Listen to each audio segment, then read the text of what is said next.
Aujourd'hui, nous avons eu l'honneur de recevoir M.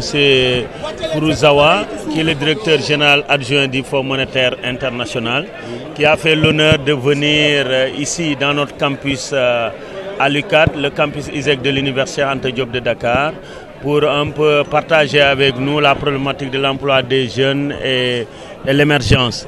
Bon, parler de l'emploi des jeunes, comme on l'a dit tout à l'heure, c'est un véritable épiphénomène, c'est un problème réel que nous rencontrons, mais comme on l'a dit aussi, c'est un problème, il faut des solutions. Et pour nous, la solution n'est autre que par le biais de la formation, parce que nous pensons avec une formation de qualité, une formation métier, nous pourrons parvenir à participer à l'insertion des jeunes, donc à résoudre le chômage.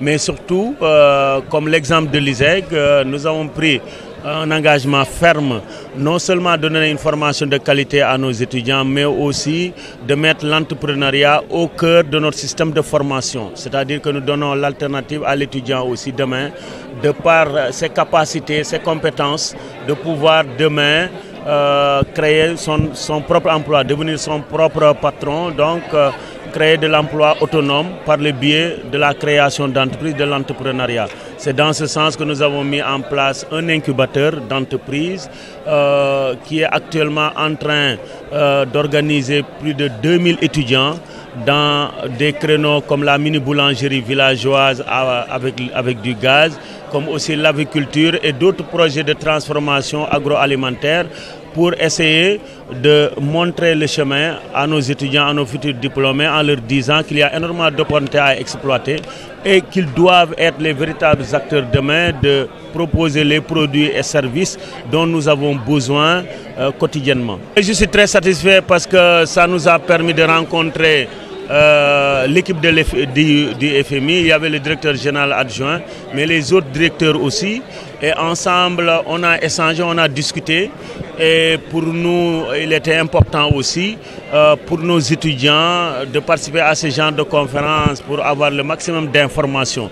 Et aujourd'hui, nous sommes sûrs que nous avons fortement sensibilisé le Fonds monétaire international sur la problématique de la jeunesse, à savoir sa formation, son insertion, mais aussi, je pense qu'on a touché certains problèmes liés au développement. C'est vrai que le FMI, le Fonds monétaire international, intervient depuis des années, depuis l'ajustement structurel, avec un bilan véritablement mitigé. D'une manière générale, on dit que ce n'est pas satisfaisant, mais de l'autre côté aussi, il y a des excuses parce que le FMI appuie sur le plan macroéconomique les États, donc c'est un appui institutionnel, mais aujourd'hui je pense que l'État doit mettre en place un environnement économique, social, culturel vraiment favorable à l'entrepreneur.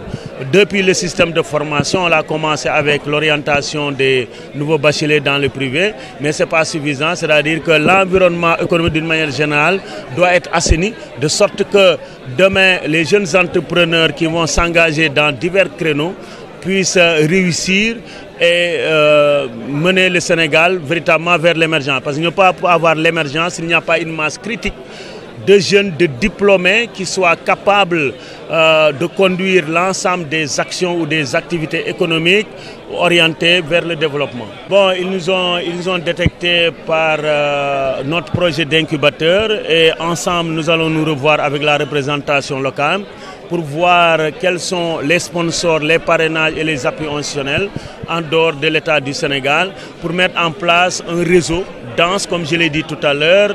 Nous appartenons à la Fédération des établissements privés d'enseignement supérieur, la FEPES, mes collègues sont là.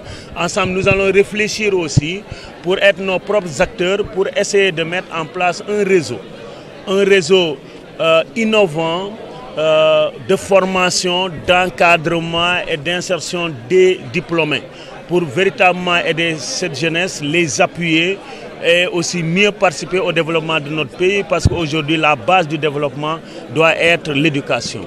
Je suis très satisfait parce que j'ai vu des étudiants échanger avec des responsables, des experts du FMI. Alors de poser des questions qui sont des questions d'actualité en rapport avec la situation du pays, l'économie. Et le thème, vous le savez bien, c'est l'emploi des jeunes et l'émergence économique. Donc c'est une chose qui intéresse l'État sénégalais, qui intéresse au premier plan le ministère de l'Enseignement supérieur et de la Recherche. L'ISEC joue un rôle très important Parce que vous savez, maintenant, on marche sur les deux jambes, l'enseignement supérieur public et l'enseignement supérieur privé. Il y a une politique de partenariat public-privé. Je crois que ça, c'est une concrétisation donc de ce projet-là. Nous avons constaté que le partenariat marche très bien et ils ont posé quelques actions qui sont très intéressantes, qui sont au cœur de notre système éducatif de manière générale. Bon, il faut associer, c'est clair maintenant, il faut associer l'enseignement supérieur privé donc aux efforts de formation de nos jeunes. Un pays, c'est tout le monde. Ce n'est pas seulement l'État. C'est moi, c'est toi, donc ce sont les autres qui créent l'emploi. Ce sont les Sénégalais qui créent l'emploi. C'est à nous de le faire. Mais moi, si professeur, je dois regarder le plan Sénégal émergent. Il y a des pages qui me concernent, qui concernent mon domaine. Et je propose maintenant, je regarde quel est le nombre d'emplois qui vont être créés d'ici à 20 ans et de proposer des formations dans ce sens.